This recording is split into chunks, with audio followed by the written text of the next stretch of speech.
Okay, cheers. Cheers! Yay! Coffee with Sarah. Coffee with Sarah. Thank you so much for being here.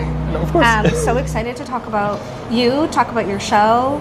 Yeah. How are you feeling? I'm feeling pretty good. Yeah. I'm happy that we finally have a team. We Tell have us. a Can you cast. tell us some secrets? Yeah, so I have a cast now for the reading. So it's a reading for this play called Above the Hospital. Yeah. And it actually was staged in 2019 in January in Vancouver at the Red Gate Review stage. It was all just like self-funded and just like our first kind of like me and our friends have like this mid-20s theater group. It's like a very small collective. Yeah. So this play is essentially like a whole revamped kind of like.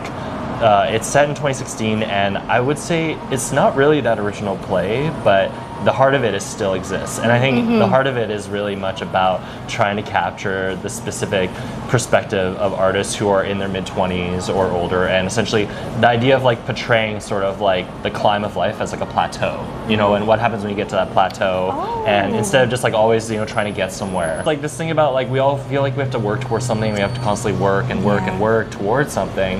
And I was like, what about those people who essentially they feel like they've worked so much that they can't work anymore? It's like perpetual burnout in the arts industry is like a real thing, right? Especially in film, theater for sure. So I feel like those voices still need to be heard, and this play tapped into that in 2019 at the time, and I think it's tapping in even further in actually like the ensemble itself, because it's pitched as a couple play, but it's now an ensemble. It's like a gang. It's like a subversive slacker comedy, but goes deep. I love that. Yeah. Why do you think this story is important now? Yeah, so I think for this play, it's like we're essentially trying to do a whole subversive thing of going as simple as possible, really going back to like the core of like just who are these people, who is this character, what are they saying, you know, and like essentially giving them a platform on stage to be able to say what they want to say out loud. Yeah. What are you hoping to learn from this reading? Like, what do you want the impact to be on the audience? Like, what are you hoping to take away? I just take away just something that feels very personal and relevant, I think, to themselves, or at least just take away the fact that they heard someone's story, or they saw someone on stage or through their mind that they can picture in real life. And also, I want audiences to take away the idea that they are not above help, seeking help from others. But it's really much about finding like your sustained community and family. Yeah, your community. Yeah, and sometimes that means like being vulnerable and like being open and honest, no matter like how you feel people are going to judge you or your friends are going to judge you.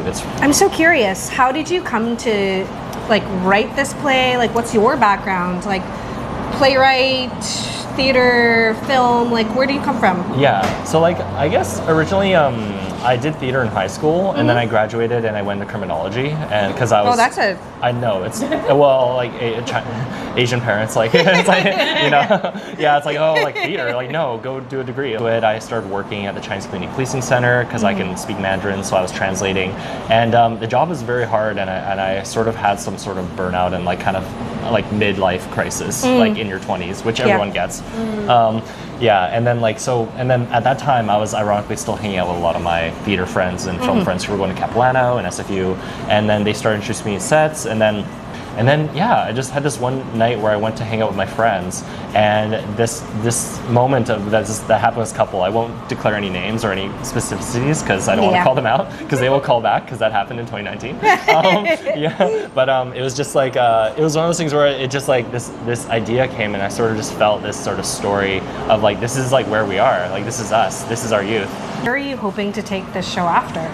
Are you thinking of a life beyond Revolver?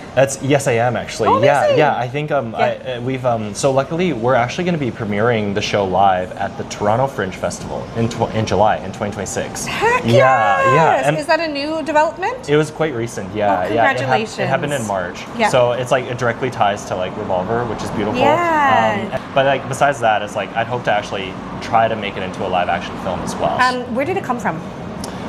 Like essentially the play is entirely set in like a cramped apartment that is above a vet clinic, which they call a hospital. Oh, do you have a specific place in mind? Yes. Do you know can you tell us? Yeah. Or is that a secret? No, it's like the Mount Pleasant area, like Mount Pleasant Main Street, literally right at the corner of Main and Broadway. Yeah. Oh. Yeah. Wow. Yeah. I love having like a direct, like knowing exactly. Yeah. That.